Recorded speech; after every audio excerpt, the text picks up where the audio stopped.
Morning বন্ধুসকল, মোৰ নতুন এটা ভিডিঅ' লৈ আপোনালোকক স্বাগতম জনাইছোঁ। ৰাতিপুৱাতে ঘৰৰ কাম বন কৰি লৈ গা পা ধুই একদম পাকঘৰত আহিলোঁ। পাকঘৰত আহি আগতে ফ্ৰিজৰ পৰা মাছখিনি উলিয়াই থৈছোঁ, যিহেতু আইচ বক্সত আছে। আৰু ৰাতিপুৱাৰ সাজটো একবাৰে ভাবিলোঁ আজি দৈ চিৰা খাম, যিহেতু দৈ আছেই ঘৰতে। আজি ৰুটি নবনাওঁ, কিন্তু চিৰাগৰ যিহেতু দৈ চিৰা নাখায়, তাৰ কাৰণে দুটা ৰোল বনাই দিলোঁ আৰু দুপৰীয়া সাজটো একবাৰে যোগাৰ কৰি ল'লোঁ। দুপৰীয়া সাজত আজি ভাবিলোঁ সৰিয়হ দি পেলাই দুবিধ ব্যঞ্জন বনাম। কি বনাওঁ বলকচোন এবাৰ দেখাই দিওঁ। এয়া ভেন্দি অলপ কাটি লৈছোঁ আৰু তিতাকেৰেলা ভাজিটো বহাই দিছোঁ একবাৰে কুটি কৰি লৈ। তিতাকেৰেলা অলপ পিঁয়াজ দি ভাজি লৈছোঁ আৰু ভেন্দিখিনি ক'লা জিৰা ফোৰণত দি ধুনীয়াকৈ ভাজি লৈ তাতে সৰিয়হ পিচাখিনি দি দিছোঁ। সৰিয়হ পিচাত মই জলকীয়া আৰু নহৰু অলপ দি পেলাই পিচিছোঁ, যিহেতু চিৰাগে নাখায়, বেছিকৈ জলকীয়া দি দিছোঁ। আৰু মাছখিনিও মই ভাজি লৈছোঁ।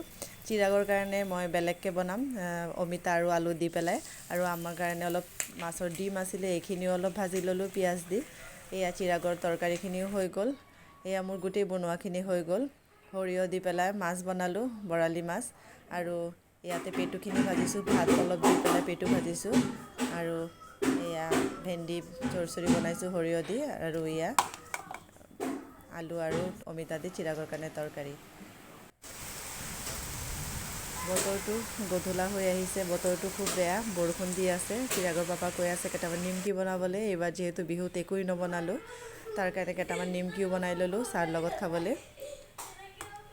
এয়া ময়দা সানি লৈছোঁ, তাতে ক'লা জিৰা নিমখ দি পেলাই ধুনীয়াকৈ সানি লৈছোঁ।